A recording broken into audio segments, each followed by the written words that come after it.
الحمد لله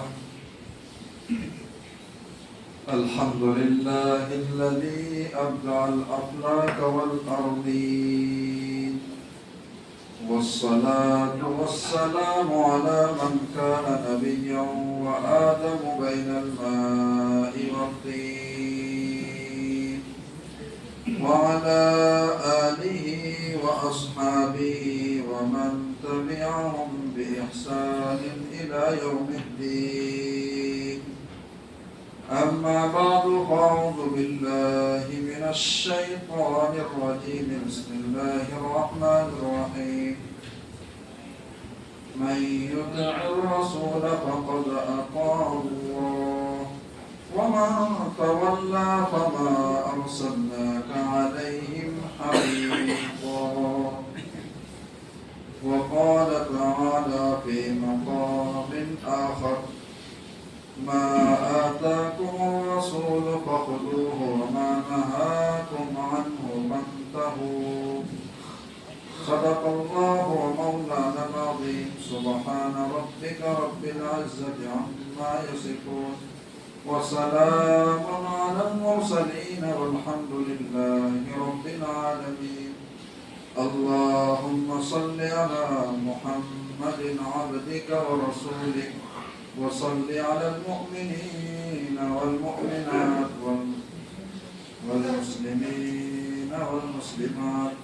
اللهم صل على محمد النبي الأمي وعلى آله وسلم تسليما كثيرا كثيرا. عزیز دوستوں اور ساتھیوں،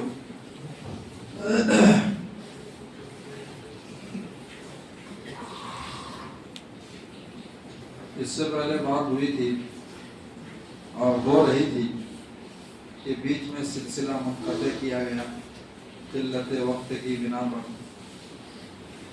ربیع الاول کا مہینہ مسلمانوں کو کیا پیغام دیتا ہے اور مسلمان کس طرف اپنا رخ کرتے جا رہے ہیں۔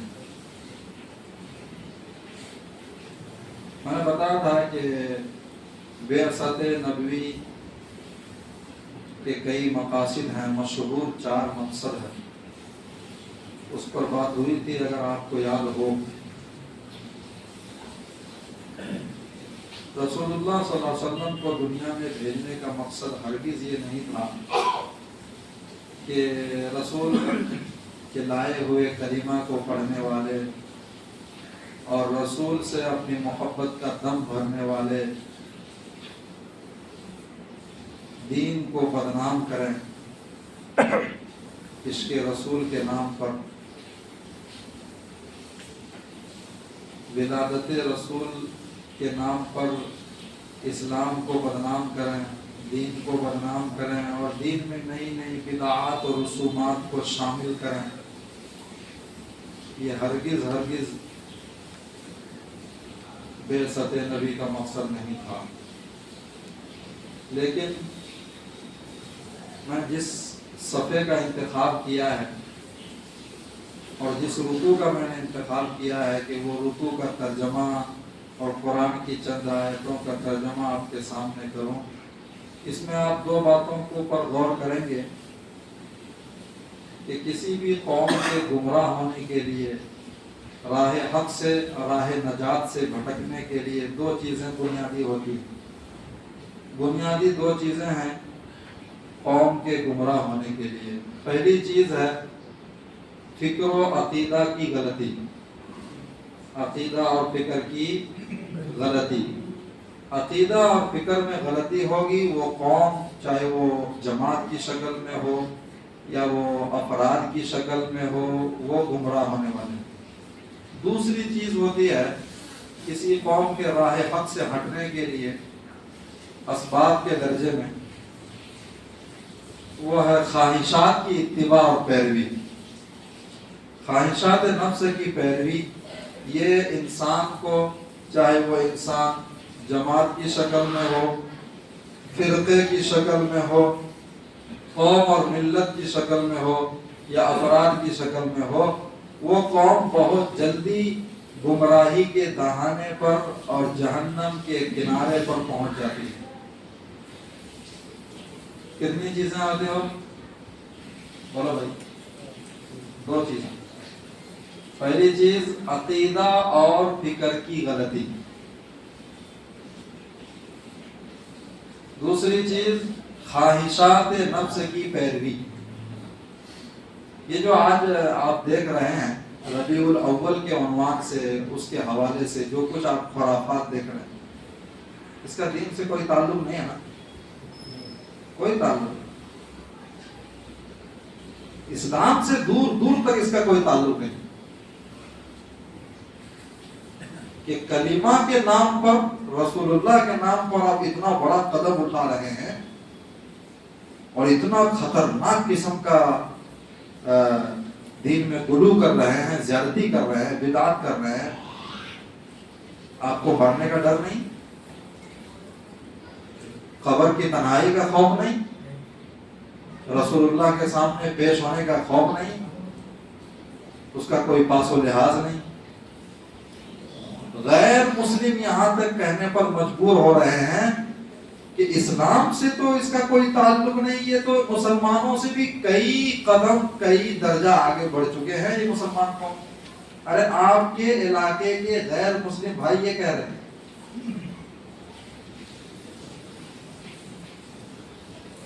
کہ مسلمان تو ایسے نہیں تھے، مسلمانوں کے دھرم میں، مذہب میں تو یہ چیزیں نہیں ہیں، کیونکہ ہم سے زیادہ کہیں آج کل غیر مسلم بھائی اسلام کو پڑھ رہے ہیں، پڑھ چکے ہیں، اسلام کے اتنے زیادہ مطالعہ کر رہے ہیں، اسلامی معلومات اتنی زیادہ ہیں ان کو کہ مسلمانوں کو اتنی معلومات نہیں اسلام کے حوالے سے۔ وہ تو یہ کہہ رہے ہیں کہ اسلام میں دور دور تک یہ چیزیں نہیں ہیں، ناچنا، ڈی جے لگانا، جی پٹاخے چھوڑنا، لائٹنگ کرنا، اس کا تو تعلق دوسرے مذہب سے تھا، یہ اسلام میں کب سے آ گیا؟ یہ کون کہہ رہا ہے؟ ارے غیر مسلم بھائی ہمارے کہہ رہے ہیں، اللہ کے بندو، جنہوں نے اسلام کو پڑھا ہے، جو اسلام کو جانتا ہے، اور ہم خاندانی مسلمان، روایتی مسلمان، ڈوب کے مرنے سے بھی مجبور ہیں کہ ڈوب کے مر بھی نہیں رہے، کہیں گٹر میں ڈوب کے مر جاتے ہیں تو چلو بھائی اچھا ہوتا ہے کہ بھائی غیرت تو کم سے کم جاگ گئی کہ مر گیا۔ اتنی بھی غیرت نہیں، بے شرمی کی انتہا ہو چکی ہے کہ یہ ساری باتیں غیر مسلم بھائی کہہ رہے ہیں تو بھی ہمیں مرنا نہیں آتا۔ اس کا مطلب صاف صاف یہ ہوا کہ بھائی آج کل کے ان جیسے مسلمانوں کو دین سے کوئی مطلب نہیں ہے، وہ گمراہ ہونے کے لیے چل پڑے ہیں، اور گمراہی کے جو سبب دو بتائے ہم نے، اس میں سے دوسرا سبب ہے خواہشات نفس کی پیروی۔ ہمارا دل جیسا کہے گا ہم ویسا کریں گے، ہمارا جی جیسے خوش ہوگا، ہمارا دل جس بات پر خوش ہوگا ہم وہ کام کریں گے۔ اسلام کیا کہتا ہے، رسول اللہ کیا کہتے ہیں، اور رسول اللہ کے ایک ایک سانس پر پوری زندگی قربان کرنے والے صحابہ کی سیرت کیا کہتی ہے، اس کی زندگی کیا، اس سے ہمیں کوئی مطلب نہیں۔ یہ ایسے مسلمان ہیں آج کل، حالانکہ یہ متفق علیہ فیصلہ ہے کہ صحابہ کو چھوڑ کر ہم دین پر نہیں چل سکتے، یہ متفق علیہ فیصلہ۔ کسی عالم سے آپ پوچھو کہ صحابہ کو چھوڑ کر، اس کی زندگی کو چھوڑ کر، اس کی سیرت کو چھوڑ کر کیا ہمارے ایمان کی حفاظت ہے؟ تو آج کل کا مسلمان کو ایسا لگتا ہے کہ صحابہ سے بھی زیادہ جان نثاری اور قربانی دینے والے ہو گئے، اور تاریخ گواہ ہے، اور کوئی بھی یہ نہیں مانے گا کہ صحابہ سے بڑھ کر رسول اللہ کے عاشق قیامت تک پیدا ہوں، ہو ہی نہیں سکتا۔ ارے قیامت تک صحابہ جیسے عاشق اور ویسے محبت کرنے والے کوئی پیدا نہیں ہوں گے۔ تو آج کا یہ مسلمان جو نئی نسل ہے، نئی جنریشن ہے، کیا یہ دعویٰ کر سکتے ہیں کہ صحابہ سے زیادہ ہمیں رسول سے محبت ہے، اس لیے ہم ایسا کر رہے ہیں کہ کلمہ کو لے کر، لا الہ الا اللہ کے جھنڈے کو لے کر ہم ڈانس کر رہے ہیں، ڈی جے بجا رہے ہیں، جی لائٹنگ کر رہے ہیں؟ یہ تو بہت زیادہ بڑھ گیا۔ پچھلے سال تو اتنا زیادہ نظر نہیں آیا تھا، اس سال تو بہت زیادہ نظر آیا۔ اللہ کے بندو، اللہ کی پناہ، اللہ حفاظت فرمائے اس امت مسلمہ۔ ان نئی نسل کی اللہ حفاظت فرمائے، اس کے ایمان کی اللہ حفاظت فرمائے۔ یہ حیدرآباد میں دیکھو آپ، کیا حیدرآباد میں دین کی محنت نہیں ہو رہی؟ بیلگام میں کیا دین کی محنت نہیں ہو رہی؟ یہ دو جگہ ہم نے دیکھا ہے بھائی، اور بھی کہاں کہاں کیا ہو رہا ہے اللہ جانے۔ یہ مسلمان ٹوپی جبہ پہن کے عید میلاد النبی کے حوالے سے یہ باہر نکل کر ایسے خرافات کر رہے ہیں کہ دنیا افسوس کر رہی ہے، دنیا کفر افسوس کر رہی ہے۔ یہ ہوا کیا مسلمانوں؟ یہ نئی چیز کہاں سے لائے؟ بعض علاقے میں تو لڑکیاں ساتھ میں،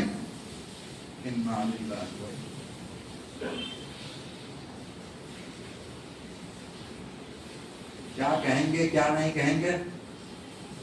ہماتن داغ داغ شد پمبا کو جانا ہم،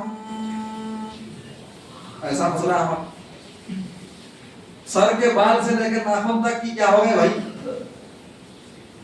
پھٹ گئے ہیں۔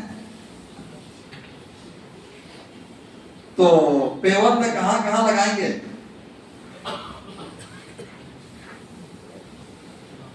ایک دو جگہ پھٹن ہو، شگاف ہو، رفو کرنے کی ضرورت ہو تو کر سکتے ہیں۔ پورا ہی پھٹ گیا ہو تو کہاں کہاں آپ پیوند لگائیں گے؟ کہاں کہاں رفو کریں گے؟ چھوڑیں گے؟ یہ راستہ دیکھو، چھوڑ بھائی۔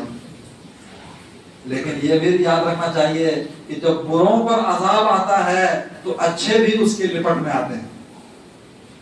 ہاں یہ بھی ہے اللہ کی سنت، اللہ کا طریقہ، اللہ کی سنت یہ بھی ہے، عادت یہ بھی ہے کہ جب کسی علاقے میں عذاب آئے گا تو وہاں اس جیسے برے اور خبیث قسم کے مسلمانوں پر تو عذاب آئے گا، لیکن اس علاقے میں جتنے اچھے لوگ ہوں گے، دین کی حمیت رکھنے والے ہوں گے، اسلام کے شہدائی ہوں گے، دعوت و تبلیغ کے فدائی ہوں گے، وہ بھی اس عذاب میں شامل ہوں گے۔ ہم بھی اس میں شامل ہو جائیں گے کہ تو جانتا تھا اس کو روکا کیوں نہیں، اس وجہ سے عذاب آئے۔ تو اب میرے بھائیوں وقت بہت ہو جائے گا اور اسی میں وقت چلا جائے گا۔ تو بنیادی طور پر دو چیزیں ہوتی ہیں گمراہ ہونے کے لیے۔ آپ جلدی جلدی ترجمہ سنو۔ لا خیر فی کثیر من نجواہم، لوگوں کی سرگوشی میں بہت سے لوگوں کی سرگوشیاں ایسی ہیں، پروگرام ایسے ہیں، بات چیت ایسے ہیں، لا خیر، جس میں کوئی بھلائی کوئی خیر نہیں۔ قرآن کیا کہتا ہے؟ ہماری بہت ساری میٹنگ ایسی ہیں، بہت سے جلسے ایسے ہیں، بہت سے پروگرام ایسے ہیں، اور بہت سی تنہائی کی باتیں ایسی ہیں، رات کی سرگوشیاں ایسی ہیں کہ جس میں کوئی خیر نہیں ہے۔ میرے بھائیوں، یہ آیت میں ایک عجیب سبق ہے جو موجودہ زمانے کے مسلمانوں کے لیے ہے۔ راتوں رات بیٹھ کر بکواس کر کے کوئی مطلب کی بات نہیں، یا تو موبائل لے کے بیٹھتے ہیں یا دوستوں کے ساتھ ہاں ہی ٹائم پاس کرتے ہیں۔ یہ بہت بڑا گناہ ہے جس کو ہم گناہ نہیں سمجھ رہے ہیں، اور اس گناہ کے پیچھے اس کے نقصانات اتنے ہیں کہ گن نہیں سکتے۔ تو قرآن کہتا ہے الا من امر بصدقۃ او معروف او اصلاح بین الناس۔ تین آپشن نے قرآن دیے۔ اگر آپ کو سرگوشی کرنا ہے، اگر آپ کو کوئی مشورہ اور میٹنگ کرنی ہے، یا آپ کو جلسہ جلوس کرنا ہے، تو تین باتوں کا خیال رکھو۔ کوئی پروگرام کرنا ہے تو تین باتوں کا خیال رکھو۔ نمبر ایک کہ اس مجلس میں، اس میٹنگ میں کس کا حکم دے رہے ہیں آپ؟ صدقہ کرنے کا۔ الا من امر بصدقۃ، صدقے کا حکم دے رہے ہیں، یا بھلائی کی بات کر رہے ہیں۔ دنیا اور آخرت دو قسم کے فائدے اگر ہیں تو ٹھیک ہے۔ تو معروف کے اندر دنیا اور آخرت کی بھلائی کی باتیں اور دنیا اور آخرت کی کامیابی کی باتیں، اگر یہ باتیں ہیں تو ٹھیک ہے۔ تیسرا آپشن ہے او اصلاح بین الناس، لوگوں کے درمیان جھگڑوں کا اصلاح کرنا، لوگوں کے درمیان میل ملاپ اور محبت کی باتیں کرنے کے لیے آپ جمع ہوئے ہیں، یا دو فریق جھگڑ پڑے تھے، لڑ پڑے تھے اور لڑ رہے تھے، اور کئی مہینوں کئی سالوں کا لڑائی اس کے درمیان چل رہی تھی، تو ان لڑائی کو دفع کرنے کے لیے، آپس میں صلح کرنے کے لیے، آپس کی اصلاح کرنے کے لیے اگر آپ نے میٹنگ جما لی ہے، مشورہ کر رہے ہیں، جلسہ کر رہے ہیں، پروگرام کر رہے ہیں کہ بھائی ہمارے علاقے میں بھلائی ہو جائے، برائی ختم ہو جائے، اس کی گنجائش ہے، تو تین باتیں آپ کو سمجھ میں آئی۔ صدقے کا حکم ہو، صدقے سے مراد مال کا صدقہ، جان کا صدقہ سب ہے، صرف مال کا ہی صدقہ مراد نہیں ہوتا، اور بھلائی کی باتیں، نیکی کی باتیں، برائی کو چھوڑو بھائی، اچھائی کرو، نیکی کرو، اس پروگرام اور اس عنوان پر اگر آپ بات کر رہے ہیں تو آپ کے لیے اجازت ہے۔ یا لوگوں کے درمیان صلح کرنے کے لیے، جھگڑے کو ختم کرنے کے لیے اگر آپ نے پروگرام رکھا ہے، یا دو آدمی باتیں کر رہے ہیں، چار آدمی باتیں کر رہے ہیں، کٹے پر بیٹھ کے باتیں کر رہے ہیں، تو اجازت ہے۔ لیکن ان کے علاوہ اگر آپ کٹے پر بیٹھ کر رات کا وقت بتا رہے ہیں، نہ دنیا کا فائدہ نہ دین کا فائدہ، تو گناہ ہے، بہت بڑا گناہ ہے۔ وَمَن يَفْعَلْ ذَلِكَ ابْتِغَاءَ مَرْضَاتِ اللَّهِ فَسَوْفَ نُؤْتِيهِ أَجْرًا عَظِيمًا۔ یہ تین کام جو قرآن نے بتایا ہے، تو قرآن کہتا ہے، اللہ کہتے ہیں وَمَن يَفْعَلْ ذَلِكَ، جو شخص یہ تین کام کرے گا اللہ کی خوشی کے لیے، اللہ کو راضی کرنے کے لیے، اللہ کی رضا جوئی کے لیے، تو فَسَوْفَ نُؤْتِيهِ أَجْرًا عَظِيمًا، ہم ان کو عنقریب بڑا اجر عطا کریں گے۔ وَمَن يُشَاقِقِ الرَّسُولَ مِن بَعْدِ مَا تَبَيَّنَ لَهُ الْهُدَىٰ، اس کے باوجود جو شخص ہدایت کے واضح ہو جانے کے بعد رسول کی مخالفت کرے گا۔ ترجمہ سننا ہے، یہ قرآن کی بات کر رہا ہوں، میں اپنی بات نہیں کر رہا ہوں۔ ذرا آپ ربیع الاول پر بھی نظر رکھو اور قرآن کی بات سنو، اور جس زمانے میں ہم زندہ ہیں اس زمانے کو بھی آپ دیکھو۔ وَمَن يُشَاقِقِ الرَّسُولَ مِن بَعْدِ مَا تَبَيَّنَ لَهُ الْهُدَىٰ، ہدایت واضح ہو چکی ہے، اس میں کوئی شک ہے؟ اسلام کا ہر چھوٹا ہو، بڑا ہو، سنت ہو، مستحب ہو یا فرض ہو، ہر حکم واضح ہے کہ کوئی حکم چھپا ہوا ہے؟ کوئی مسلمان یہ دعویٰ کر سکتا ہے، یہ کہہ سکتا ہے کہ نہیں بھائی اسلام کا وہ حکم واضح نہیں ہے اور اس میں ہمیں سمجھ میں نہیں آ رہا کہ کیا کرنا؟ ایسا اسلام کا کوئی مسئلہ نہیں کہ جو سمجھ میں نہ آ رہا ہو کہ کیا کرنا۔ جس رسول نے شروع سے لے کر آخر تک اتنی کم مدت میں، کم زندگی میں اپنے امت کو اور دنیا کے انسانوں کو پیشاب سے لے کر اسلام کے بڑے بڑے احکام تک کا طریقہ بتایا، اس دین میں، اس ملت میں، اس دھرم میں کوئی اور حکم باقی رہے گا؟ قرآن نے تو صاف صاف اعلان کر دیا تھا نا، اليوم اکملت لکم دینکم واتممت علیکم نعمتی ورضیت لکم الاسلام دینا۔ قرآن دعویٰ کر رہا ہے کہ تمہارا اسلام ایسا مذہب ہے کہ اس میں کوئی کمی نہیں ہے، مکمل اور کامل دین ہے۔ اور آج کا یہ مسلمان کہتا ہے کہ نہیں، ہمیں عید میلاد النبی کے عنوان پر سمجھ میں نہیں آ رہا ہے کہ ہم کس طرح منائیں، اس لیے خواہشات نفس کے مطابق ہم منائیں۔ کیا وہ تقریباً 1 لاکھ کتنے 1.25 لاکھ کے آس پاس، کم و بیش 1.25 لاکھ کے آس پاس یہ انبیاء کرام کی جماعت جو ایک چھوٹے سے اشارے پر اپنی پوری زندگی قربان کرنے کے لیے اور جانثار کرنے کے لیے تیار تھے، تو ان کی ایک بھی زندگی میں ربیع الاول کا یہ مہینہ نظر نہیں آیا کیا؟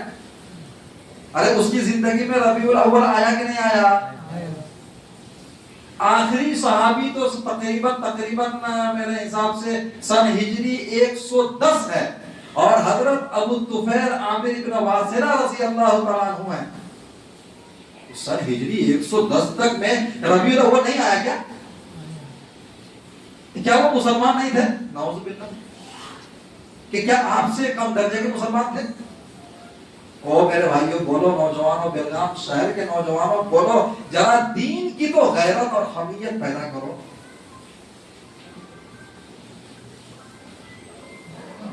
ارے بولتے کیوں نہیں؟ اس کی زندگی میں ربیع الاول آیا کہ نہیں آیا؟ تو پھر انہوں نے ربیع الاول کیسا منایا؟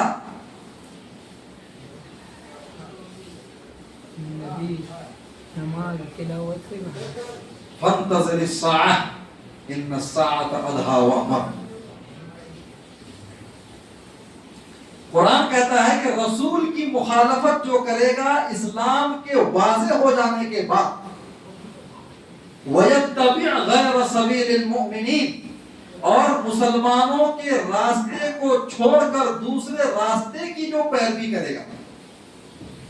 مسلمان کا راستہ یہ نہیں ہے جو آپ نے 12 ربیع الاول کو جو آپ نے جلوس نکالا، اور یہ کون سا سرکل، چند نامہ سرکل کو آپ نے سجایا، یہ آپ کے خلاف حجت بننے والا ہے۔ آپ کو جواب دینا پڑے گا کہ چند نامہ سرکل کی زمین بھی اللہ کے سامنے گواہی دے گی کہ میری زمین پر، میری پشت پر انہوں نے رسول کے خلاف کیا کیا، اور کلمہ کو انہوں نے بدنام کیا تھا۔ وہ صحابہ وہ اپنی زندگی کو برباد کر، اپنی زندگی کی شہادت کو پیش کر کے، اپنے بچوں کی شہادت، بیوی کی شہادت، گھر بار کو شہید کر کے اسلام کو پھیلایا، اور آج تم نے اسلام کو بدنام کیا۔ وہ زمین بھی گواہی دے گی۔ تو قرآن کیا کہتا ہے؟ ہاں جی، پولیٹکس لوگوں کا کارنامہ ہے۔ پولیٹکس لوگوں کو بھی قیامت کے دن حاضر ہونا ہے، صحیح ہے، چاہے وہ کتنے ہی بڑی پولیٹکس سے پارٹی ہو، اس کو بھی تو مرنا ہے نا۔ کہ وہ دنیا ہی میں رہیں گے، اس کو بھی اللہ کے سامنے جواب دینا ہے، رسول اللہ کے سامنے جواب دینا ہے کہ دین کے نام پر تم نے کیا کیا تھا۔ دین کی تو ایک خدمت تم سے ہوئی نہیں، ایک چھوٹی سی خدمت دین کی ہوئی نہیں۔ اسلام کو پھیلانے کے لیے، اسلام کو فروغ دینے کے لیے تمہارے پاس وقت نہیں، فجر کی نماز کے لیے تم کو توفیق نہیں ہے، مسجد کو آباد کرنے کے لیے تمہاری زندگی میں اتنا وقت نہیں ہے جی۔ مسلمانوں کی سسکتی مسلمان امت کے درد اور اس کی فریاد سننے کے لیے وقت آپ کے پاس نہیں ہے۔ امت کتنی پریشان ہے اور اسلام کہاں سے کہاں جا رہا ہے، یہ آپ کو اس کی فکر، لیکن اس میں آپ سپورٹ کر رہے ہیں تو کیجئے، ایک دن مرنا ہے۔ یہی تو میں پہلے کیا کہا، پہلے میں نے کہا کہ گمراہ ہونے کے لیے خواہشات نفس کی پیروی یہ بہت بڑی وجہ اور بہت بڑا ریزن ہے۔ تو قرآن کہتا ہے کہ اسلام اور مسلمانوں کے راستے کو چھوڑ کر دوسرے راستے کی، یہ راستہ ہمارا نہیں ہے۔ بار بار بول رہا ہوں کہ جس طریقے سے آپ عید میلاد النبی شروع کر چکے ہیں اور کر رہے ہیں، اور ہر سال اس میں اضافہ اور بڑھوتری کر رہے ہیں، یہ مسلمانوں کا طریقہ نہیں۔ تو قرآن کہتا ہے کہ اس مسلمانوں کے طریقے کے خلاف کوئی طریقہ ایجاد کرے گا اور پیروی کرے گا، تو قرآن کیا کہتا ہے؟ نولیہ ما تولا، نولیہ ما تولا، ہم اس کو وہ کام کرنے دیں گے۔ یہ آسان ترجمہ، ہم ان جماعت کو، ان نوجوانوں کی ٹیم کو، ان مسلمانوں کو یا غیر مسلم کو وہ کام ہم کرنے دیں گے، کرو، بول کے کرو، اس وقت تمہاری پکڑ نہیں ہوگی۔ پھر بعد میں کیا ہوگا؟ وَنُصْلِهِ جَهَنَّمَ، ہم تم کو اسی بنیاد پر جہنم میں ڈالیں گے۔ یہ کون کہہ رہا ہے؟ اس کے قریب کہو یہ کیا کہہ رہا ہے، اس کو سنو تو صحیح۔ تم نے یہ سمجھا ہے کہ سب باتیں عالم اپنی طرف سے کرتا ہے، ہمیشہ اپنی طرف سے کرتا ہے، یہ نہیں سنو گے، یہ میری بات ہے۔ قرآن کہتا ہے کہ مسلمانوں کے جو اصل راستے ہیں، اصل دین ہے، اس کو چھوڑ کر کوئی عمل خلاف عمل کرے گا، خلاف شرع کرے گا، تو ہم اس کو کرنے دیں گے۔ کب تک کرتا ہے؟ کر، تیری زندگی کتنی ہے کر۔ فرعون کی زندگی سے بڑھ کر تیری زندگی نہیں ہو سکتی، نمرود سے بڑھ کر تیری زندگی نہیں ہو سکتی، اتنے اس سے زیادہ پاور تم کو حاصل نہیں ہو سکتا۔ وَنُصْلِهِ جَهَنَّمَ، جہنم میں داخل کروں گا، وَسَاءَتْ مَصِيرًا، اور جہنم بہت بری جگہ ہے۔ میں بیچ میں چھوڑتا ہوں، یہ ایک بہت بہترین ٹاپک ہے۔ آخر میں میں کہتا ہوں، یہ قرآن کی آیت کو سامنے رکھ کر شیطانوں نے اللہ کے سامنے کہا تھا، کیا کہا تھا؟ وَقَالَ لَأَتَّخِذَنَّ مِنْ عِبَادِكَ نَصِيبًا مَفْرُوضًا، شیطان نے کہا تھا کہ اے اللہ میں آپ کے بندوں میں سے کچھ بندوں کے مخصوص حصے کو لے کر رہوں گا. اس کی تفسیر میں آپ کو کرنے نہیں سکتا، وقت بہت کم ہے.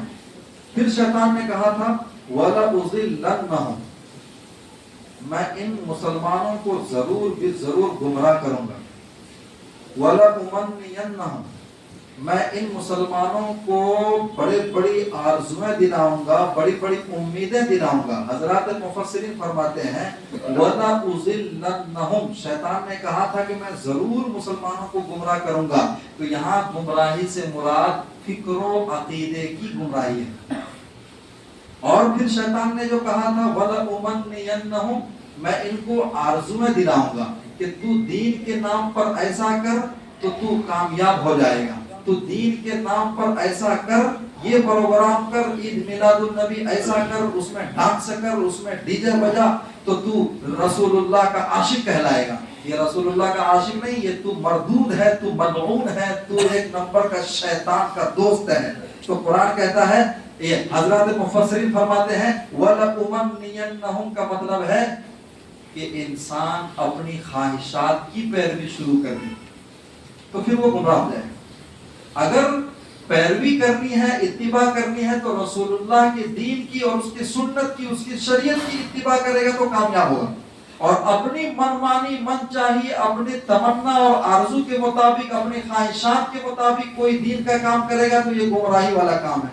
یہ شیطان کروا رہا ہے اور آج کا مسلمان کر رہا ہے.